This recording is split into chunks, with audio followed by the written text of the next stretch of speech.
They say when God blocks it, leave it alone. But the hard part is understanding, how do I know God blocked it? How do I know this is really what he wants me to do? How do I know when he does not want me to be with someone in a relationship?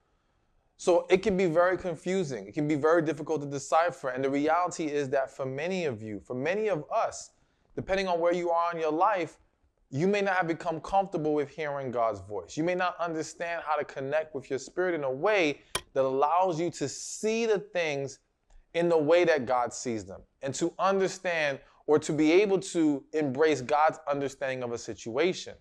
So now when we're talking about relationships specifically, it's very important. I mean, in life in general, it's important that we learn this approach of leaning on God, so to speak. But in relationships, we can't ignore it, because I've seen so many people will lean on God when it comes to career, lean on God when it comes to their health, lean on God in so many ways. But when it comes to dating and relationships, it's like, nah, God, I got this. I'll figure it out.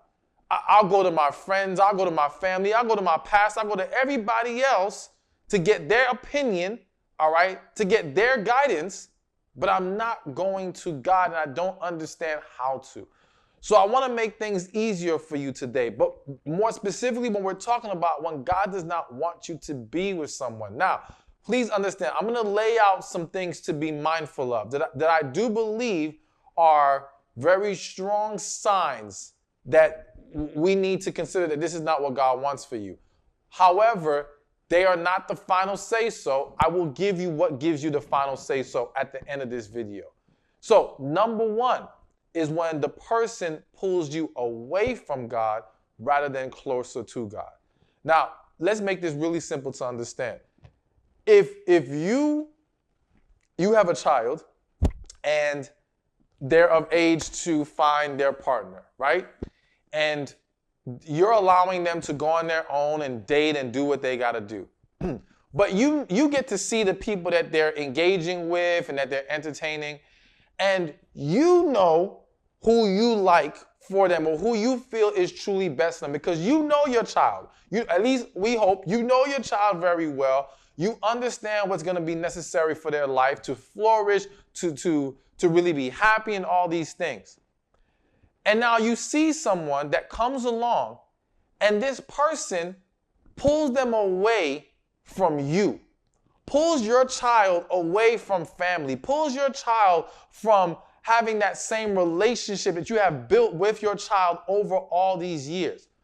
Would that really be the person you want for your child? No, not at all. So why would God want us or co-sign us being with someone that pulls us further away from him? Now, some of y'all might be saying, of course, this is common sense, but stop right there. Because I've seen this play out so many times. I've seen people even try to claim that God's hands are on a relationship when they're dealing with someone who pulls them away from God, who pulls them away from the principles God has tried to instill in them, who pulls them away from their values and their beliefs. Again, now listen, let me make something clear. Nobody's perfect, all right?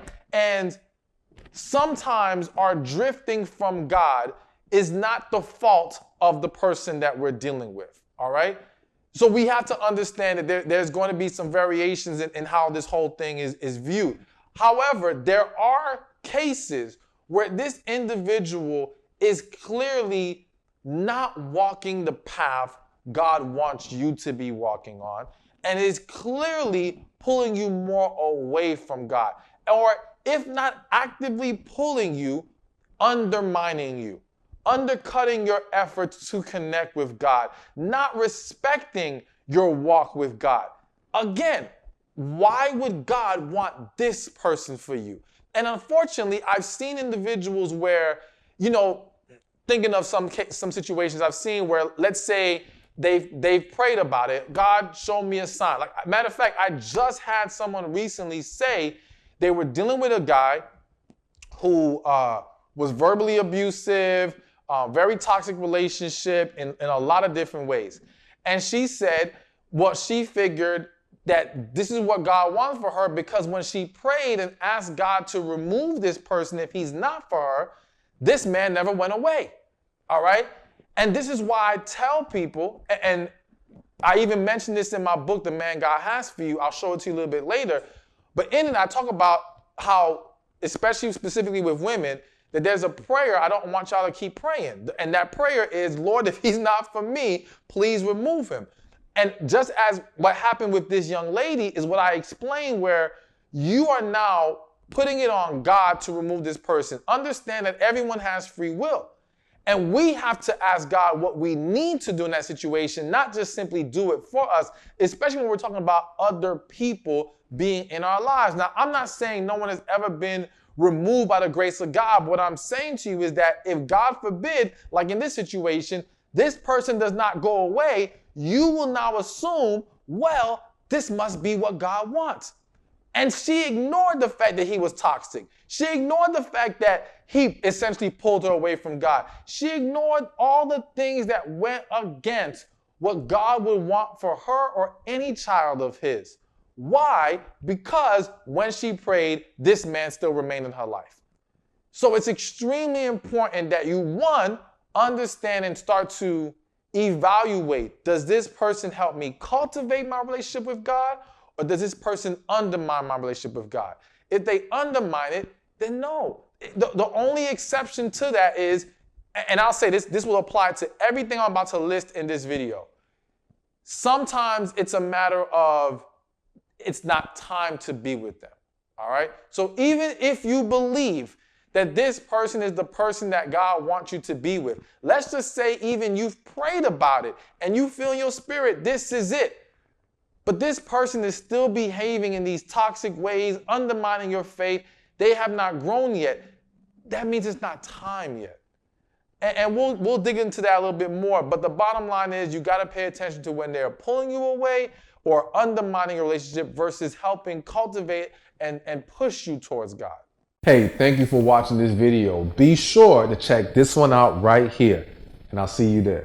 So the first thing I want you to be mindful of when God sends the one is to slow down and pray more. So quick story. There was a woman where she actually went through a relationship and